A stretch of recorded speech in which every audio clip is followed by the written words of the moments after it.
from the MassLive office here in Springfield. Jack Flagler along with Chris Bradley breaking down some of the state semifinal matchups on this big Saturday, both in Leominster and in Westfield. We're going to start with Division II, talking about Fitchburg versus Longmeadow. Longmeadow coming in at 10-0. Fitchburg on the other side started the year 0-4 and just went through an unbelievable run. So Chris, how did this team catch fire?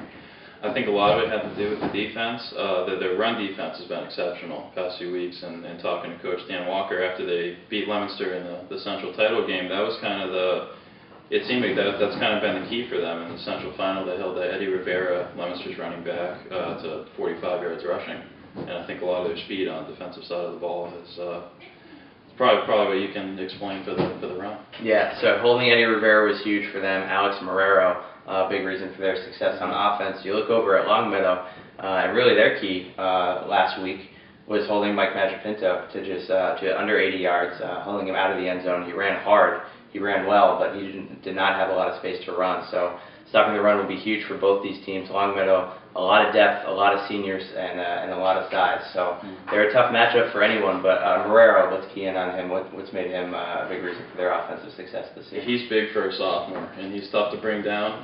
He didn't really run to the outside too much against Leominster last week. A lot of his stuff was up the middle, and I think he likes that contact, and he had no problem breaking guys off for big gains. But I think it'll be a little tougher to do that against Longmeadow this week. Yeah, and just a sophomore, so big things from him probably in the next 2 years. Longmeadow, on the other hand, doesn't really have one guy like a Marrero or like a Magipinto who will get the bulk of the load. It could be Alex Calabrese, it could be Noah Hurwitz. There's a few guys who can take the ball. Really it's 6 or 7. We talk about how many seniors they have. There's a lot of those guys in the backfield, but a lot of it's about the offensive line opening up the holes. But I think that's tough for an opponent when you don't know which guy is going to be getting it on any particular snap, when there's multiple guys in the backfield, and you certainly don't have one guy to key in on. So it's going to be a little bit of a challenge for Fitchburg, but as you said, they have a lot of speed on defense. So that could be a positive there for them.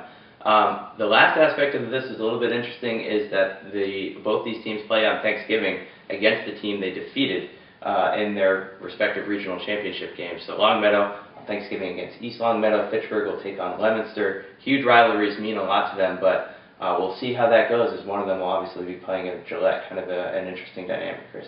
Yeah, because you especially with both of those. I mean, those are two of the biggest rivalries in the state, and you want to keep those rivalries going, obviously, and you want the best players to be in the game. But I think if you asked a lot of those players, I think they would say that winning a state championship would probably mean more than winning on Thanksgiving. And when you talk to a lot of the coaches, I think a lot of them, that they're afraid of injuries and they don't want to play their kids the whole game on Thanksgiving, and that has been the one concern with the current playoff system. Definitely, this is the only one that really comes up, at least in the Central Western Mass, but something to keep an eye on. Fitchburg and Longmeadow Saturday at Doyle Field should be a good one, and Chris, appreciate it.